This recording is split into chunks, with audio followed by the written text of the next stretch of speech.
আজকে কবরে শুয়ে আছে তারা রবের কাছে ফরিয়াদ করছে, মওলা একটা সুযোগ দাও, দুনিয়াতে গিয়ে একটা নামাজ পড়ে আসে, একটা সিজদা দিয়ে আসে।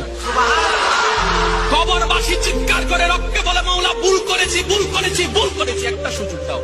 আবার দুনিয়ায় যাব, মওলা হাজার ব্যবসা থাকুক আমি নামাজ ছাড়বো না, হাজার চাকরি থাকুক আমি নামাজ ছাড়বো না, মওলা একটা সুযোগ দাও, একটা সুযোগ দাও, একটা সুযোগ দাও। মাটির নিচে যারা আছে তারা বলছে, আর মাটির উপর যারা আছে তারা বলছে, ভাই নামাজ তো পড়তে হয়। একজনে বলে যে কিভাবে আসবো, আমার প্যান্ট তো ঠিক নাই, আমার প্যান্টও ঠিক নাই।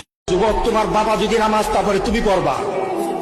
আজকে আমাদের মেয়েগুলিকে বলি, তোমার মা যদি নামাজ তা পড়ে তুমি নামাজ পড়বা, তোমার দাদা যদি নামাজ তা পড়ে তুমি নামাজ পড়ো। তোমাকে দেখে দেখে যেন তোমার পরিবার নামাজ। মনে রেখো বান্দা, দুনিয়া নিয়ে ব্যস্ত হয়ে গেলা। আল্লাহকুমুত তাকাতুর, দুনিয়া বাড়ানোর নেশা তোমাদেরকে আমি আল্লাহ থেকে, ইবাদত থেকে গাফেল করে দিল। হাত্তা জুরতুমুল মাকাবির, মনে রেখো এরই মধ্যে একদিন তুমি পৌঁছে যাবে কবর।